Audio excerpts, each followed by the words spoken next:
লিবু ভাই, আমার প্রশ্নের একটু শব্দান্তই, সেটা হচ্ছে দল অনেকে প্রশ্ন করছে, অনেক প্রশ্ন তুলছে আর কি। আপনি তো নির্বাচনের যতদিন কাজ করছেন, আপনি কোনো প্রভাব বিস্তার করেছে কিনা আপনার উপর, দল নির্বাচনে আপনাকে কোনো প্রশ্ন সম্মুখীন কখনো হতে হয়েছে কিনা পরিচালকদের কাছ থেকে অথবা বোর্ডের কাছ থেকে? না, বরঞ্চ আমার কাছে যেটা মনে হয়, হ্যাঁ, আমাদের সঙ্গে যেহেতু দলটা ফাইনালি অ্যাপ্রুভ করতো প্রেসিডেন্ট সাহেব অনেক সময় ক্ল্যারিফিকেশন যেত, সেটা চেতেই পারে, সেটা আমরা সেখানে ব্যাখ্যা দিতাম। আর এছাড়া আমার মনে হয় যে প্রেসিডেন্ট সাহেবেরও এমন কোনো প্রভাব আমি অন্তত এসে ফিল করিনি। অ্যান্ড সেকেন্ডলি, আমার এই পরিপ্রেক্ষিতে আপনাদের কাছে একটা কথা আছে, সেটা হচ্ছে মিডিয়াতে আমি অনেক সময় দেখি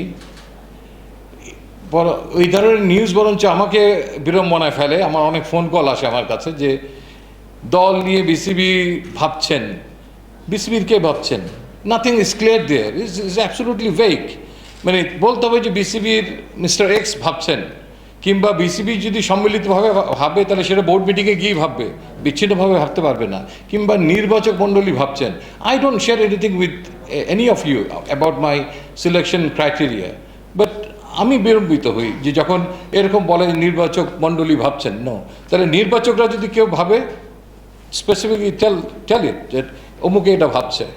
আমার মনে হয় যে আমাদেরকে জনগণের কাছ থেকে বিড়ম্বিত হওয়ার থেকে আপনাদের আমি সহযোগিতা চাই।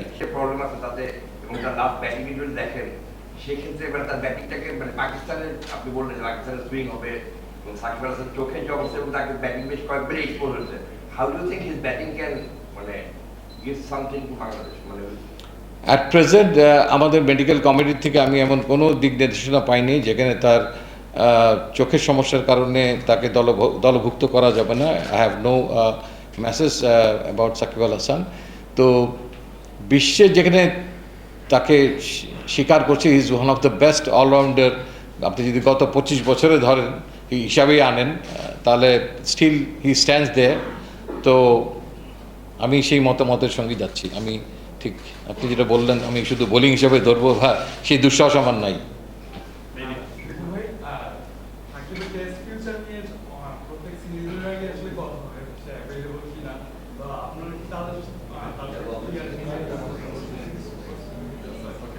Last question, please.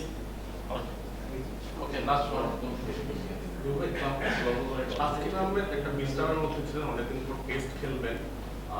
তিনি আসলে লঙ্গার ভার্সন ক্রিকেট থেকে একটু দূরে ছিলেন। তো আমরা দেখলাম যে এই টিমের সিনিয়র ক্রিকেটাররা গেল, তাকে ওরকম প্র্যাকটিসের ব্যবস্থায় বা আমাদের আমরা যেটা ম্যাচ প্র্যাকটিসে গুরুত্বপূর্ণ প্রশ্ন করেছেন। তিনি আকাঙ্ক্ষা প্রকাশ করেছেন জাতীয় দলের টেস্ট ম্যাচে আবার খেলতে যান। সেই পরিপ্রেক্ষিতেই কিন্তু আমরা তাকে দলভুক্ত করেছি। আপনি দেখবেন যে 15 জনের জায়গায় 16 জন দল ঘোষণা করেছি আমরা, এবং এই টিমে সাইফুদ্দিনের পরিবর্তে আমরা কোনো খেলোয়াড় আর সংযোজন করিনি।